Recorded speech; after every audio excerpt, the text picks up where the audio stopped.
Picture this. It's August 2026. The launch video for Warmwind OS 1.0 drops, and it is stunning. I mean, we're talking a picturesque, cinematic backdrop of the Bavarian Zugspitze Mountain, the crystal clear waters of Lake Eibsee. It literally looks like the pristine, flawless future of work. But almost immediately, if you were looking at the tech community on X or Reddit, you saw pressing, highly skeptical questions bubbling up about this highly anticipated cloud employee. The sheer beauty of that launch was instantly met with intense scrutiny. So you have to ask, is this a true AI revolution that's going to fundamentally alter how businesses operate, or is it just a glitchy wrapper hiding a massive amount of friction under a glossy marketing veneer? Well, today, we're going to find out. Okay, let's dive into this. We're taking an iceberg journey today to impartially unpack both the hype at the surface and the hidden realities underwater. We'll start with the Warmwind 1.0 launch, followed by visual RPA and teaching mode. Then the OS versus wrapper debate, real-world bot detection barriers, and finally, cloud costs and visual privacy. Section 1. The Warmwind 1.0 launch. Meet the cloud employee. So after 3 years of beta testing, German AI innovator EVA AG officially launched Warmwind OS 1.0. Now, it's absolutely crucial we clarify what this is right out of the gate. This is definitively not some sci-fi kernel you dual boot on your local laptop. Instead, it's positioned specifically as a managed cloud employee. Think about traditional SaaS for a second. Everything usually relies on these neat, tidy back-end API handshakes, right? Software talking to software behind the scenes. Well, Warmwind completely throws that out the window. This represents autonomous AI workers operating directly inside a remote Linux desktop, which is then streamed straight to your web browser. Their whole philosophy is AI that does the clicking, not just the chatting. It's entirely about a digital worker physically interacting with software exactly the same way you or I would. Section 2. Visual RPA and teaching mode. Automating without APIs. And hey, to keep staying ahead of paradigm shifts like this, make sure you subscribe to @BrandTechAuth right now so you never miss an explainer on the innovations shaping our world. Okay, let's keep going. So how does this actually work? Warmwind uses proprietary vision language model technology, meaning the AI visually processes software interfaces. It literally sees the buttons, the forms, the dropdowns right there on the screen. And this brilliantly illustrates their biggest selling point, a workflow called teaching mode. The appeal here for, say, a non-technical manager is almost like magic because it's entirely no code. You literally just hit record, you narrate your context out loud while you click through a task. Maybe it's a daily weather, an email routine, and then you hit stop. The AI watches you do it once, and from that single demonstration, it learns and generalizes the steps to automate the process forever.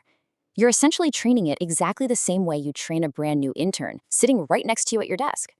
Now, the reason this visual approach is making such massive waves is that it bypasses APIs completely. Because the AI agent drives the mouse and keyboard visually, it can brute force the long tail of really ugly, outdated enterprise UIs. You know, if you've ever had to click through a clunky, ancient company portal or some old spreadsheet app, that is the exact pain this AI is attempting to solve. We're talking about automating tasks on 1980s green screen terminals in Japanese manufacturing facilities, older versions of SAP GUI 7.2, complex WeChat mini programs, or even desktop Adobe software. Because it relies on vision, it operates anywhere a human can click. It's totally agnostic to the underlying code. Section 3. The OS versus wrapper debate.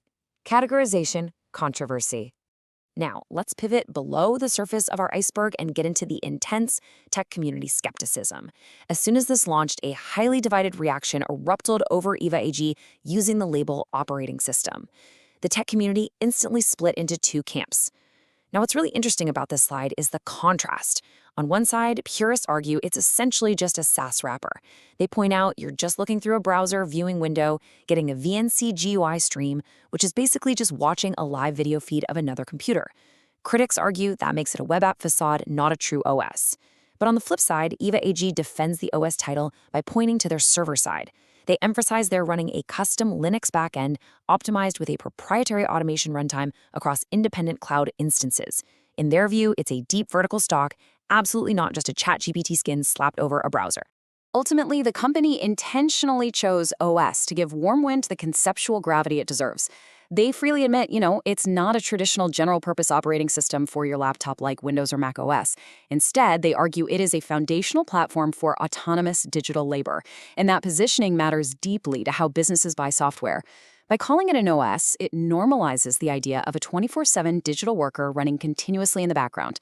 If you close your browser, that AI employee doesn't stop. It keeps working round the clock in its sandboxed environment, which fundamentally changes expectations of what enterprise software is supposed to be.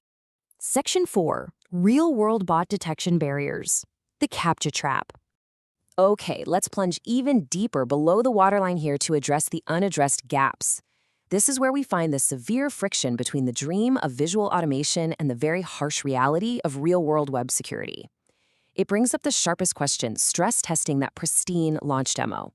What actually happens when the AI hits a CAPTCHA? Launch demos are notoriously clean, perfectly rehearsed, right?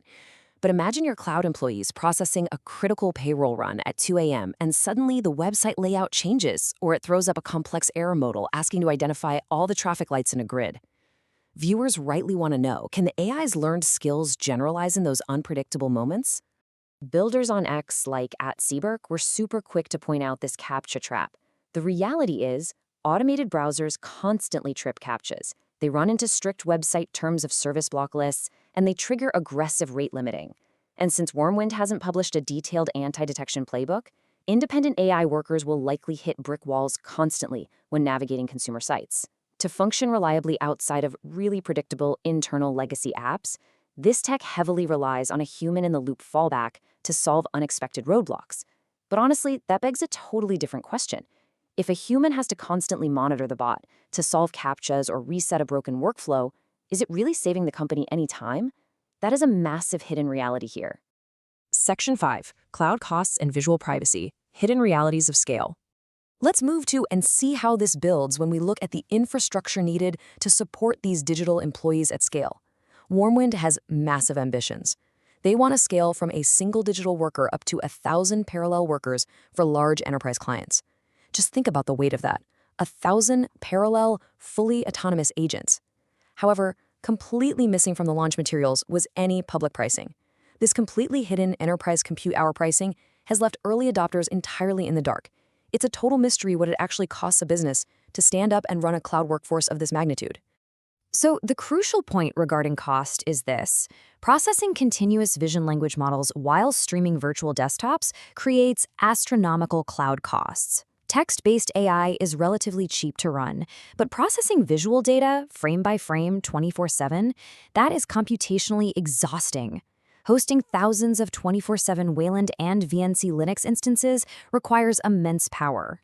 This heavily suggests an enterprise-tier pricing model that could completely lock out budget-minded businesses or smaller startups who are just looking for a cheap automation fix. And finally, we have to talk about visual privacy. There are severe privacy risks inherent in visual workflows. Grounding this in a real-world scenario, teaching mode means the AI is quite literally watching and recording your screen. That includes capturing live password keystrokes as you type them, confidential HR emails popping up in your notifications, or highly sensitive customer data flashing across a CRM. It all goes right into the AI's memory. To combat this and balance the scales, EVA AG places heavy emphasis on EU data sovereignty. They process everything on Frankfurt AWS servers with strict GDPR compliance, utilizing encrypted shared memory to ensure, for example, that an HR agent AI can't accidentally peek at secure financial data. So as we look at the whole iceberg, stepping back from that picturesque surface launch down into the hidden depths of real-world friction, immense compute costs, and severe visual privacy considerations, we arrive at the ultimate question. Is the convenience